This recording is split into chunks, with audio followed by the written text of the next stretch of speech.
The interview you're about to listen to is with the renowned author Jack Schwager. Jack is most well known from his series Market Wizards, all of which are an absolute necessity for any level trader. Due to his background of speaking with some of the best traders of all time, I really think you're going to enjoy his insights. Let me know your thoughts in a comment below.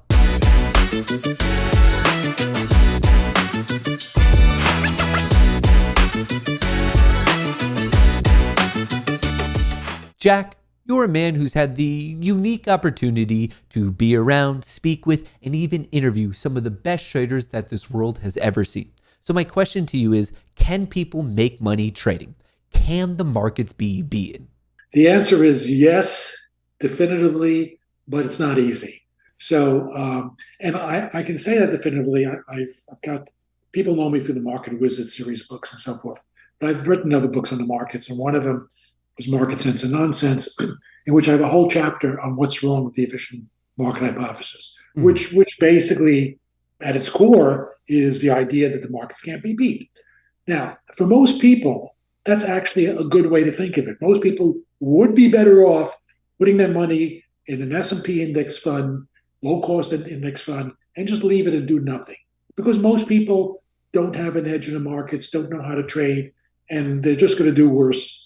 They're going to do worse if they try to, trade. So for them, acting as if the markets cannot be beat is actually the best course. However, I've met too many people who have disproven that beyond a shadow of doubt. And I can give lots of examples. I'll just take one. Ed Thorpe, who's a brilliant mathematician, got famous really not through trading initially, but he wrote this famous book, Beat the Dealer, which basically told people how to win at blackjack, and it caused Vegas, casinos to, not just Vegas, but casinos to change the way they multiple decks and reshuffling.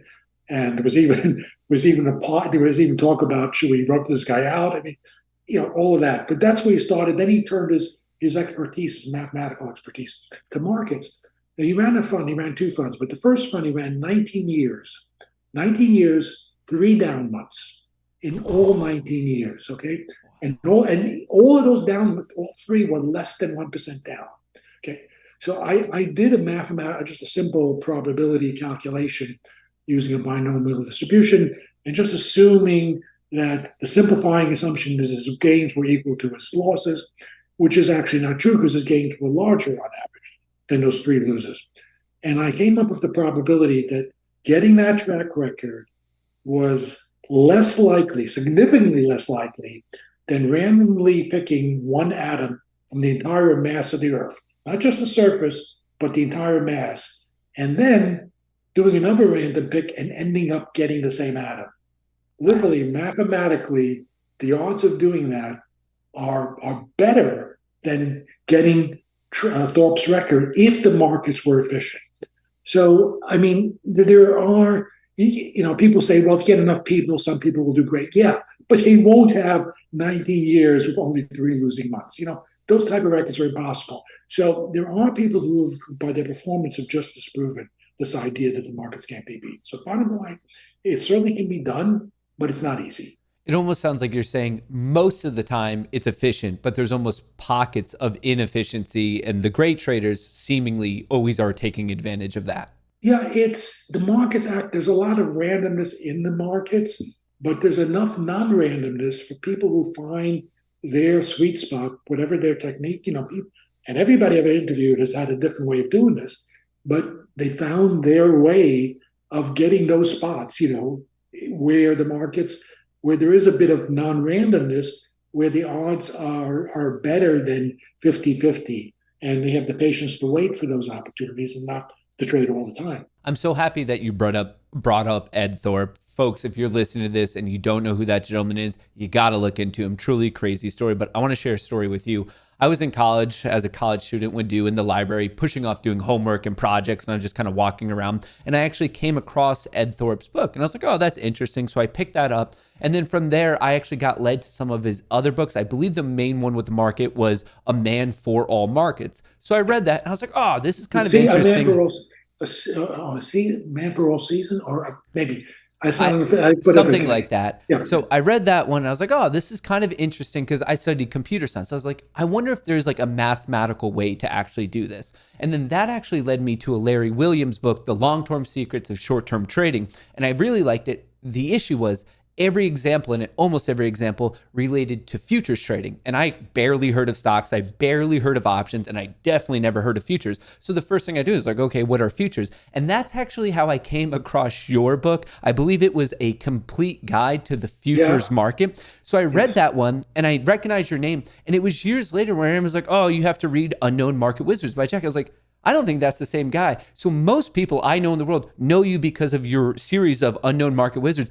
But I actually didn't know it was the same Jack. Like I was reading your futures book just to figure out what futures were. And then from there, it's kind of funny. You're in a weird way the gatekeeper of a lot of retail traders and professionals who care about trading. When people recommend books, it seems like your books, like your whole work is like almost like half the entire list because Unknown Market Wizards, you have obviously a grouping of them now. And folks, just so you know, there's a new one, Unknown Market Wizards, and there's a couple that I want to talk about in this. But just a funny story of how like I think most people know you for this, and I was completely the opposite. Yeah. And actually, my first book was not Market Wizards. It was the complete guide to the futures market. I don't know if you got the later. It was revised in 2017, but Mm. that original book was written in '84. So That's awesome. Well, with this, so Ed Thorpe, obviously phenomenal trader. You very much don't believe in market efficiency, a lot of randomness. Maybe it is pretty efficient, but not like fully efficient. And it seems like that's what people take advantage of. And I guess for decades, you've been around these people, you've interviewed so many, and we're talking about literally some of the best traders ever. I'd be willing to bet that you're not going to say they're all the same, but is there certain aspects of their psychology that you're noticing in most of them? Like, are a lot of them, like, I assume they're very hardworking. Are they super disciplined? Are they more alpha and aggressive? Are they more meek and reserved? Would you define them as hyper intelligent, or do they have a lot of knowledge in like one specific thing? Like, is there, I guess, a common through aspect that you're seeing in the personality of these champion traders? yeah, so there are multiple ones.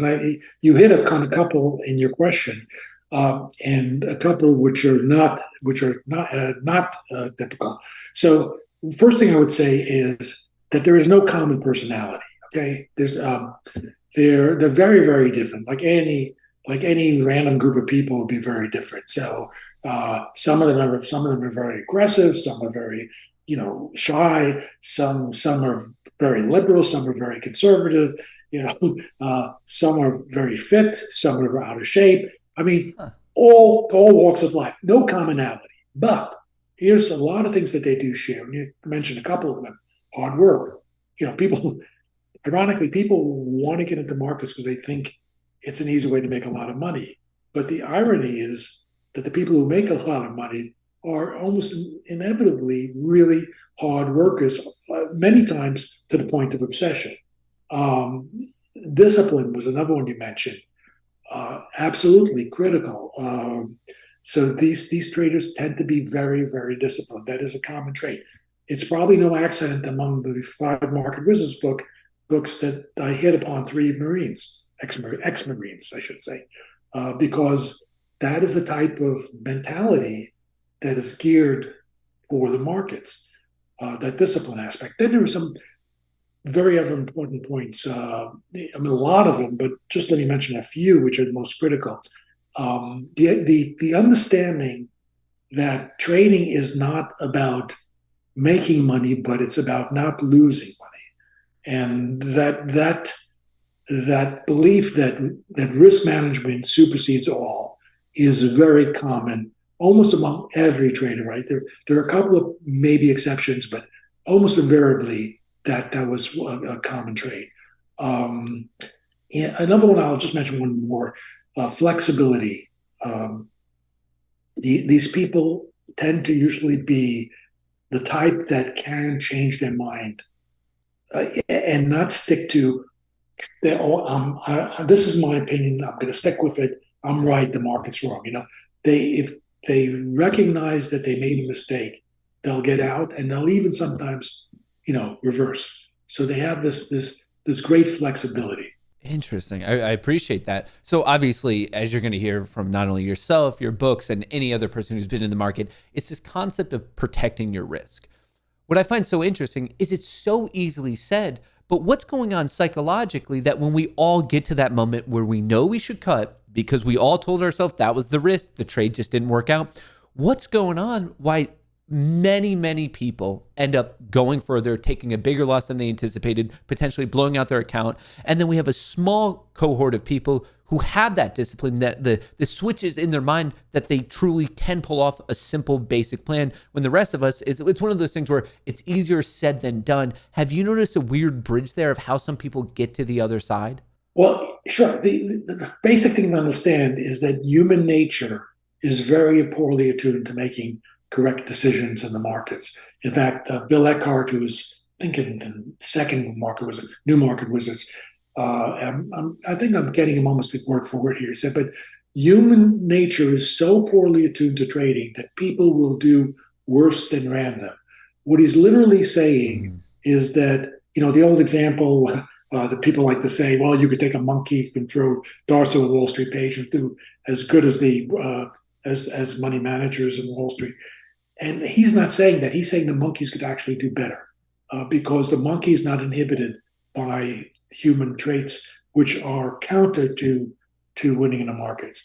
And that's all part of a behavioral economics. So people, so if you have a losing position, the instinct is, well, I think I'm right. I'll give it another day because as long as I don't get out now, I still got hope, and that, so as long as you perpetuate the position, you still have the hope that, hey, maybe it'll come back. It isn't over yet. And so that's a natural tendency. It's a bad tendency to have. To take positions that are difficult to take, those are that are uncomfortable to take. Those are maybe the best positions to take, but that's people will gear away from it.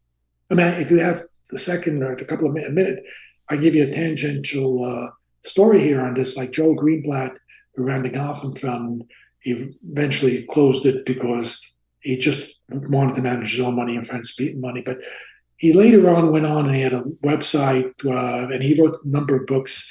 And one of them was like this magic formula thing about value investing. And he basically had the service where people could go and see what his picks were. And he offered those for free. And he said, but if you want, we could manage the portfolio, and they charge something for it. So some years later, he went back and he looked at compared what happened to people who would subscribe to the portfolio versus to those who just done their own thing. And basically found by the people who did their own thing, while there was net profitability, they blew it all. So they had very low profitability in their account. So the edge that was there from the stock selection was wiped out. And I asked him, well, why do you think that is?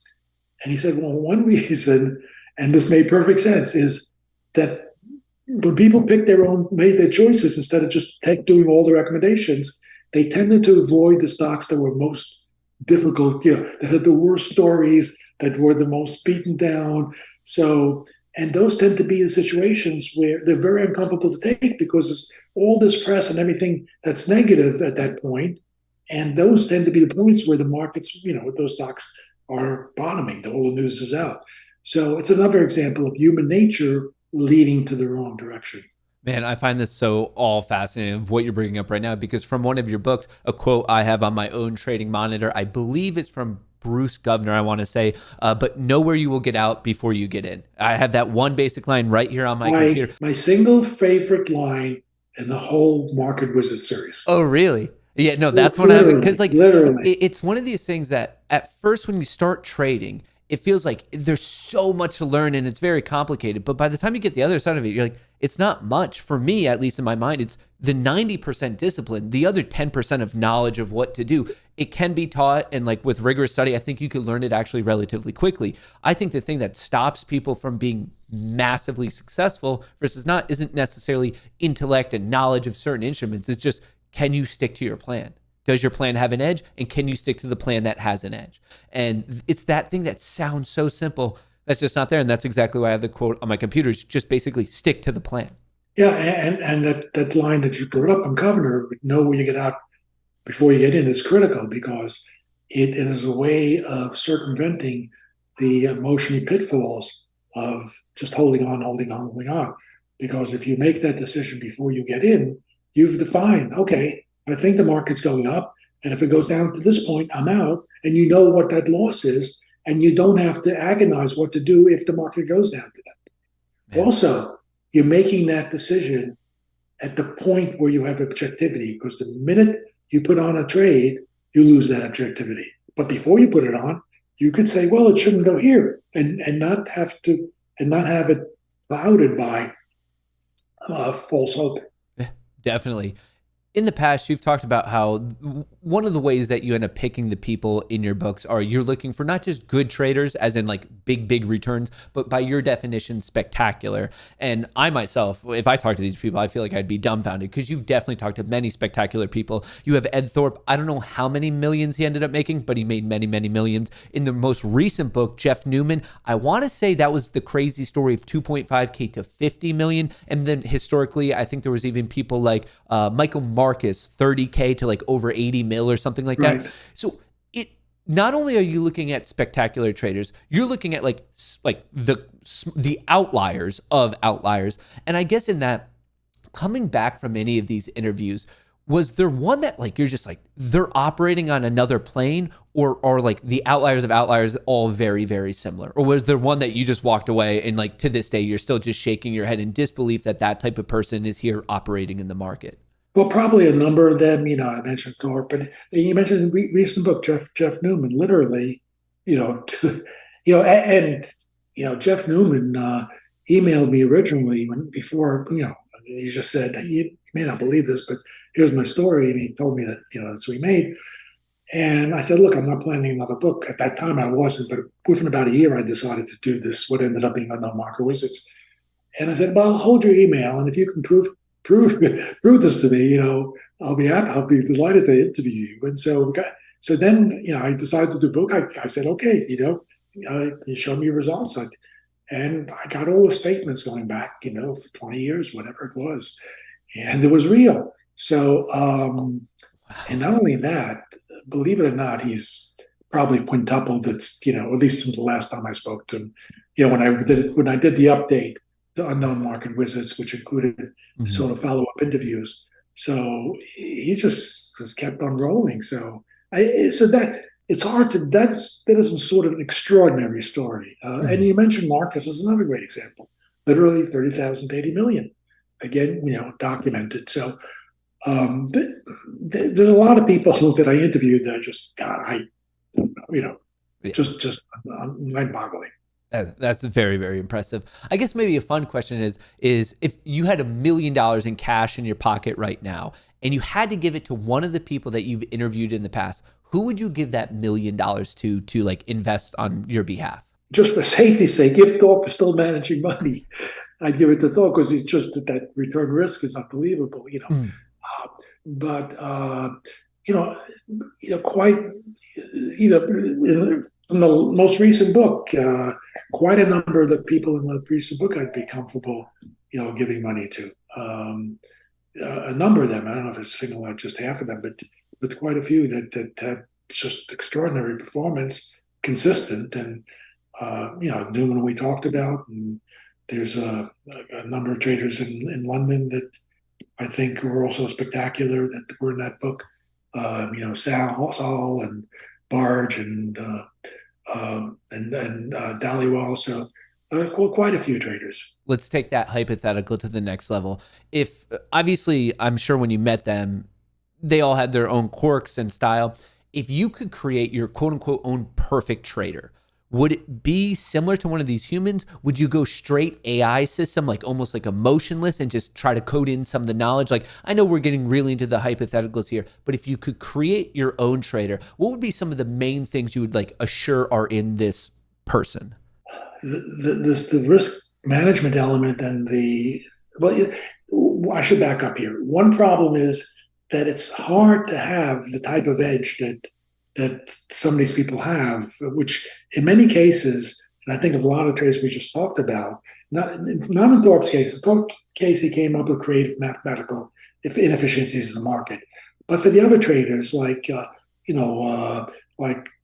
Newman and Marcus and the London traders I mentioned, in their case, it's very individually based. It's this, I wouldn't call it intuition purely, but a combination of intuition, experience, discipline, and it's just a talent, So it's not that you can program it like with AI or whatever.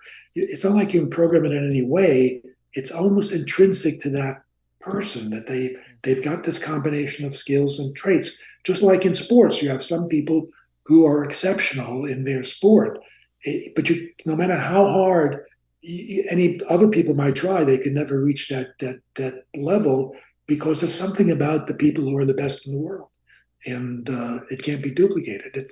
It is somewhat intrinsic in their nature. So on that note, do you think the way, like obviously AI is in the news right now and it's super big, do you think AI trading will like one day dominate all trading and human traders won't do it anymore? Or do you think because there is somewhat of like, I guess, life experience and a lot of randomness, a lot of variables, do you think technology will just never get to that level? You can, an easy way to be wrong is to underestimate what technology can do. Okay. It just see the growth in the scope of what technology can achieve is just mind-boggling, just in my lifetime. However, what I would say is, in the case of AI, while it will change the world spectacularly and have great impact, and may at some point get to the point where it has some dominance in trading, I don't see that in the next decade or two or something like that, or maybe ever. I don't know. And the reason is there's something about the markets that is different than other problems which AI, might be applied to. And the big difference in the markets is anything else. Like if you apply AI to playing Go, which is many times more complex in its combination, say, than chess, it eventually, can beat the best, Go player and come up with things that people have never thought about. But the difference is in any game or most applications that you might apply to, there are rules. Everything it behaves. The moves are always the same. Could be the same. If you talk about chess, the knight is not going to move diagonally one time and then normally two and one over other times. However, markets, that's the way they work. Sometimes, let's say, rising interest rates would be good for the market, believe it or not. Sometimes they'll be bad because bonds and stocks sometimes will go together. Sometimes they go opposite. So you have inputs on markets which not only change, but they can change entire direction. And that variability in how things impact the market makes it, I think, a very difficult problem for AI, which is looking for past patterns, but those past patterns may change, in different environments. So definitely see what you're saying. It seems like there's whole new regimes of like what the market is. Like even going back a little bit before AI in 2021, the rise of retail trading. Right now, the rise of zero DT trading. Like there are completely different new games within what we call trading. Actually, on that note, I'm so curious because you've documented, you've been through it, you lived through it, of the tech bubble in the late 90s. In your mind, is there a lot of similarities in what we saw with crypto and the meme saga, AMC, GME, and the like? Because, I mean, even to this day, I still joke about, like, I'm still long tulips from the Netherlands in the 1600s. Yeah. And to me, it just seems like this is actually an aspect of human psychology of we create bubbles. And it's more of like, truly that, a psychological phenomena, and sometimes it just represents itself within markets. So do you think it's completely different, or do you think, oh, it's the same thing, just a different flavor? Yeah, I think it's the same thing. So in the tech bubble, particularly the internet stocks, you had all these stocks that were hype, companies that had a formula which was always losing money, and eventually, of course, they went broke. But during that bubble, they just got, they went up a lot. So you had stocks that went up, I don't know, 20 times, and then ended up going to zero. So, and by the way, that whole tech bubble Up and down is like about 3 years. So a little over 3 years. And I mean, the whole trip up and whole trip down. So front half of the period, the market goes up 600%, internet stocks. And the next year and a half, it goes all the way back down again. And the amazing thing is, it wasn't like there was a tremendous amount of new news and fundamentals that were driving it up, and those all changed. It's what happened is there was a hype, and people got fear of missing out, the typical thing, and just everybody just kept on piling on, and at some point, the musical chairs stopped, and it just went all the way back down again. So I think crypto is a lot like that now. Maybe Bitcoin will probably survive, maybe a couple of others, but a lot of these other, cryptos, just, they went up a lot and they went down, and those, a lot of them will just eventually go to zero because there's no reason they should have any value. So I think it's very much this, like the classic example would be like Dogecoin, right? It starts as a prank, just as a goof, and it gets bid all the way up. I remember listening. The New York Times has a good podcast. I think I heard on that. Called The Daily, and they were interviewing this guy who had made. He was always like in a tough bind for money, and then he made a couple of million. He had enough money to buy his mother a house and everything else. But he just insisted, and I'm listening to him, and this was Dogecoin, and I'm saying, just take some profit. And he's talking about if it goes down, he's going to buy some more. And I knew it was doomed, So anyway, yeah, I agree. It's tulip mania. It's the internet bubble. It's the same thing. Man, it is so interesting with all the advances right here. We're talking about like technology, and you probably yourself witnessed the technological revolution being applied to markets. But even with all those changes, it's still inherently not that different than what we've been documenting for more than 400 years. And honestly, there's probably examples of the same things happening for even longer. So as much as we're getting quote unquote better and more advanced, it's still the same old, same old. Because human emotions don't change. That's the reason. It's psychology. Human psychology drives a lot of the market moves, and that human nature doesn't change. Do you think it's because of that markets will never be efficient? Is that your, glaring example of why market efficiency is not real and will never, or not, I shouldn't say not real, not accurate and will never be accurate? Yeah. In that chapter I mentioned, I wrote in why the efficient market hypothesis is wrong.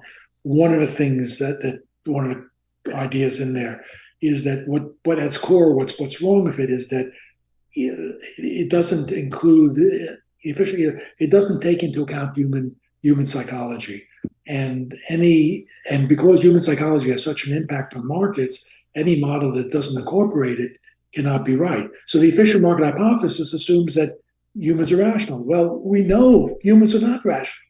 Fair. That's the problem. So that that's why you get like that, bubble up and down. One of my favorite stories, and this is not one in the chapter, and I would have put it in the chapter if I had heard it at that, in time. But I heard Richard Thaler, who's one of the famous behavioral economists, has written a number of books, and Nudge and a number of others. But I heard him give a talk when I was living in Seattle, and he gave this example. There was a closed-end fund called Cuba, CUBA, mm-hmm. which held South American stocks or something like that, whatever. But anyway, closed-end funds, without getting into the detail, just listeners can take this at my word, but usually trade at a discount. They trade probably 10, 15% discount normally. And this was the same case with this particular closed-end fund. And then one day it goes from a 15% discount to like a 60% premium or something. In one day, 1 or 2 days. Well, what the hell happened? Well, what happened was President Obama came out and he says he's going to work towards normalizing relations with Cuba. And this closed-end. Now, the irony of here is that there are no Cuban stocks. And therefore, of course, the fund didn't hold any Cuban stocks. And even if there were, it would be illegal to invest in them, So, and of course, a couple of days later, by a few days, I think it went back down all the way down. But how can you say the markets are efficient if you can have that type of idiotic move occur in real life, Yeah, no, I think that's a very valid point. So for everyone who's listening, they're like, okay, I get it. Markets are not efficient. They are irrational. How can I ideally make money off of it? Most people watching this, beyond your very cool stories, they're probably thinking, how can I make my P&L go up? How can I make my bank account go up? And my major question, I've heard you talk about this before, but I think it's so important to have a person of authority talk about it, is I think there's a lot of snake oil in the world of retail education. And you even brought that up. I believe the quote you used was a well-timed example. Can you get a little into that and maybe just explain to the audience some of the pitfalls to avoid? You're talking about the well-chosen example. Yeah, Right? well-chosen example. Yeah. So this is one of my big pet peeves. I got a lot of pet peeves, but one of them.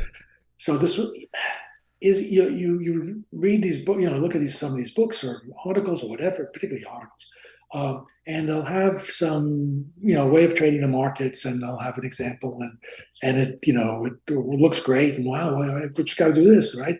And I remember way back in my career, and when I was developing trading systems, and I read this article, and it showed like what seemed like two simple moving averages, and the results were like really. I said, "Wow!" And I had a partner, who was a physicist, and he was the one who did the programming and stuff. Anyways, I said, "Hey, let's just try. Let's try."